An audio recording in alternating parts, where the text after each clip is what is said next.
wonder. Oh.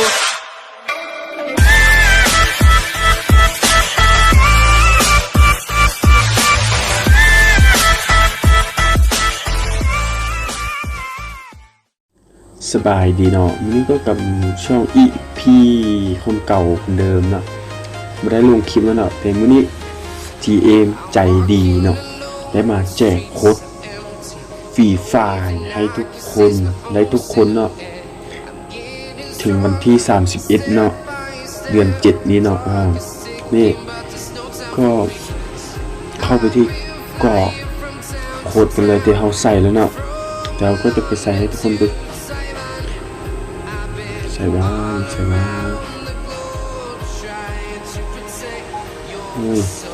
เขาใส่โค้ดนี้แล้วเนาะแต่ว่าใส่ได้ทุกคนเลยมันมีประมาณ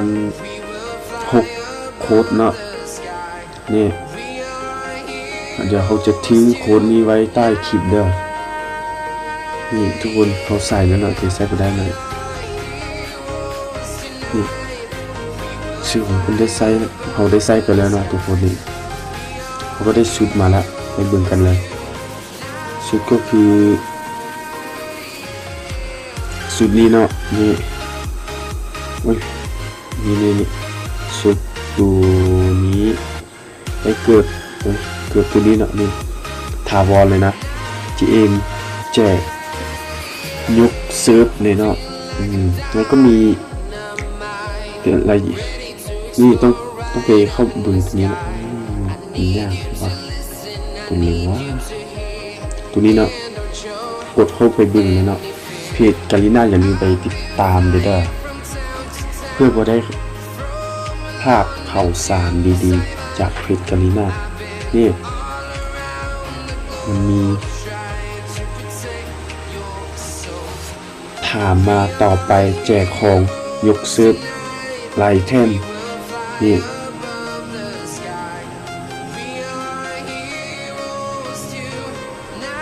แต่เขาจะมีภาพให้ดูเนาะว่ามันมีจากโค้ดแทนเนาะมันก็มีโค้ดชุดผู้หญิงโค้ดชุดสกินปืน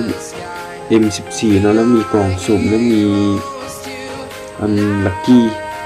ตัวลัคกี้โรยัลเนาะแล้วก็มีหินแปลงร่างด้วยเราก็ได้มาแล้วนี่หินแปลงร่าง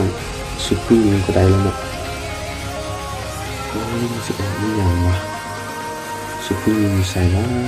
เปลี่ยนตัวละครผู้หญิงกันเนาะไม่อยากให้เอาออกไปดูขอไปเด้อนี่ชุดผู้หญิง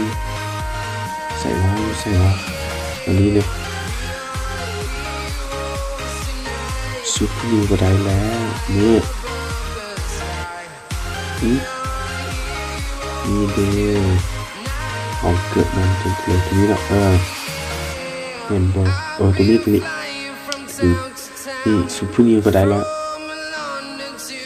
มันมีจากโค้ดเนาะเดี๋ยวเขาจะเอาภาพขึ้นอยู่หน้านี้เนาะ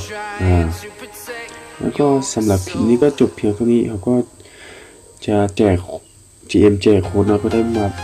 บอกคนเราทุกคนเนาะเพื่อพอได้ภาพเนาะสำหรับคลิปนี้จบเพียงเท่านี้อย่าลืมกดไลค์กดแชร์กดติดตามบ๊ายบาย